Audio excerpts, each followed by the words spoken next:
नमस्कार। आज हम एक बहुत ही दिलचस्प शख्सियत की कहानी पर बात करने वाले हैं, श्रीधर वेम्बू। हाँ, श्रीधर वेम्बू, उनकी कहानी सच में मतलब जो पारंपरिक रास्ता होता है ना सफलता का, उसको चुनौती देती है। बिल्कुल। हमारे पास जो जानकारी है वो बताती है कि कैसे एक सेल्फ मेड अरबपति ने सिलिकॉन वैली की चकाचौंध छोड़ी। और निवेशकों का दबाव भी, और चुना क्या, भारत का एक दूर दराज का गांव। हाँ, ये सिर्फ जगह बदलने की बात नहीं है, ये तो पूरी सोच, पूरा नजरिया बदलने वाली बात है। सही कहा। और ये इस धारणा को भी तोड़ती है कि भाई अगर आपको ग्लोबल लेवल पे कुछ बड़ा करना है तो आपको बड़े शहर मतलब मेट्रो सिटीज या वेंचर कैपिटल का ही सहारा लेना पड़ेगा। नहीं, बिल्कुल नहीं। वेम्बू ने एक अलग रास्ता दिखाया, और उनकी शुरुआत भी तो देखिए कितनी साधारण थी। हाँ, बिल्कुल जमीनी। एक सामान्य तमिल परिवार में जन्मे, पिता स्टेनोग्राफर थे, माँ गृहिणी। कोई विरासत में मिली दौलत नहीं, लेकिन हाँ, शिक्षा पर जोर था। और उसी शिक्षा ने उन्हें पहले आईआईटी मद्रास पहुंचाया। और फिर अमेरिका, प्रिंसटन यूनिवर्सिटी। ये अपने आप में बहुत बड़ी बात है उस पृष्ठभूमि से आकर। बिल्कुल। और देखिए, प्रिंसटन के बाद क्या होता है। ज्यादातर लोग सोचते हैं कि सिलिकॉन वैली में अच्छी नौकरी या अपनी कंपनी के लिए फंडिंग। हाँ, एक सेट रास्ता है। पर श्रीधर वेम्बू ने वो रास्ता नहीं चुना। नहीं, उन्होंने 1996 में एडवर्नेट शुरू की, जो बाद में जाकर ज़ोहो कॉर्पोरेशन बनी। और उस समय जब हर कोई वेंचर कैपिटल मतलब बाहरी निवेशकों के पीछे भाग रहा था। उन्होंने चुना बूटस्ट्रैपिंग।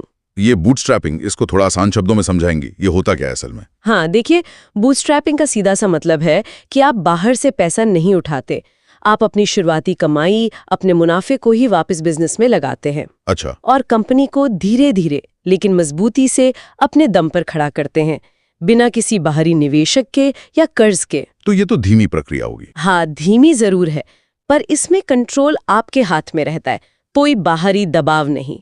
ज़ोहो को उन्होंने ऐसे ही खड़ा किया, कदम दर कदम। ये तो कमाल का संयम और आत्मविश्वास दिखाता है, खासकर उस माहौल में जहां सब तेजी से पैसा जुटा रहे थे। बिल्कुल।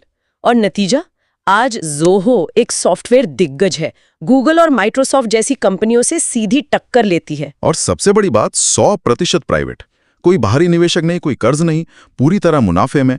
ये आत्मनिर्भरता का एक जीता जागता उदाहरण है।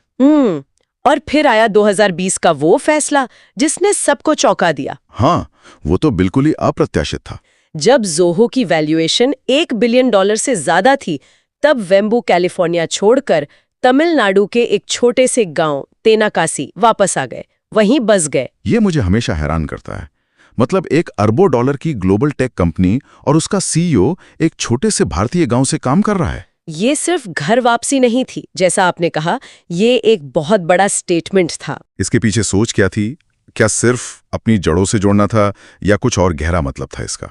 मुझे लगता है ये उससे कहीं ज्यादा गहरा है। ये उनके आत्मनिर्भर भारत के विजन का एक प्रैक्टिकल रूप है। अच्छा। वो सिर्फ खुद वापस नहीं आए, वो अपने साथ अवसर भी लेकर आए। ज़ोहो ने वहां तेनकसी और आसपास के गांवों की युवाओं को टेक्नोलॉजी में ट्रेनिंग देना शुरू किया। नौकरियां दी? हाँ, नौकरियां दी। और सिर्फ इतना ही नहीं, रूरल एरियाज में मतलब गैर शहरी इलाकों में रिसर्च एंड डेवलपमेंट सेंटर खोले। तो ये सिर्फ एक पर्सनल चॉइस नहीं थी, ये एक स्ट्रेटेजिक मूव था, ये दिखाने के लिए कि टैलेंट और इनोवेशन सिर्फ बड़े शहरों में नहीं होता। बिल्कुल। उन्होंने ये साबित किया कि वर्ल्ड क्लास सॉफ्टवेयर बनाने के लिए आपको सिलिकॉन वैली के फैंसी ऑफिस की जरूरत नहीं है, ये काम भारत के किसी गांव से भी हो सकता है। ये सोच तो पारंपरिक बिजनेस मॉडल्स को सीधी चुनौती है। और उनका अपना जीवन भी देखिए, कितनी सादगी है। कोई महंगी कारें नहीं, कोई आलीशान घर नहीं, पूरा फोकस बस चुपचाप गंभीरता से टिकाऊ चीजें बनाने पर है। आज ज़ोहो के 15,000 से ज्यादा कर्मचारी हैं, दुनिया भर में 100 मिलियन से ज्यादा यूजर्स, और ये सब बिना किसी बाहरी फंडिंग के। इस पूरी कहानी से अगर हम कुछ मुख्य बातें निकालना चाहें तो वो क्या होंगे? देखिए, सबसे पहली और शायद सबसे जरूरी सीख तो ये है कि एक बड़ी सफल कंपनी बनाने के लिए हमेशा बाहरी पैसे की जरूरत नहीं होती। हाँ। धीमा लेकिन मुनाफे पर आधारित विकास लंबे समय में ज्यादा टिकाऊ हो सकता है। वेंचर कैपिटल वाला रास्ता ही एकमात्र रास्ता नहीं है। सही बात। और दूसरी चीज जो मेरे दिमाग में आ रही है वो है ग्रामीण भारत की क्षमता। अक्सर हम ग्रामीण को पिछड़े से जोड़ देते हैं। बिल्कुल, लेकिन वेम्बू ने दिखाया कि ये असल में अप्रयुक्त क्षमता का भंडार है। अगर सही अवसर और माहौल मिले तो यहाँ से भी ग्लोबल लेवल का काम हो सकता है। ये सिर्फ पैसे कमाने की कहानी नहीं है, ये असर डालने की कहानी है। जिस तरह ज़ोहो ग्रामीण युवाओं को मौका दे रही है। पीछे भागना जरूरी नहीं है। दुनिया एक तरफ जा रही हो तो भी आप चुपचाप अपने सिद्धांतों पर टिके रहकर अपना रास्ता बना सकते हैं। हाँ, और शायद वो रास्ता ज्यादा संतोषजनक भी हो। बिल्कुल। तो अंत में एक सवाल शायद हमारे सुनने वालों के लिए छोड़ सकते हैं। हाँ जरूर।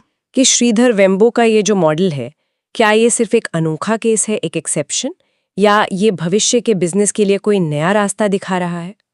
सोचने वाली बात है। क्या सफलता और इनोवेशन के लिए लोकेशन मतलब भौगोलिक स्थिति वाकई उतनी जरूरी है जितना हम मानते हैं, या फिर ये सब बस दृढ़ संकल्प, एक अलग सोच और लीक से हटकर चलने की हिम्मत का प्रमाण है?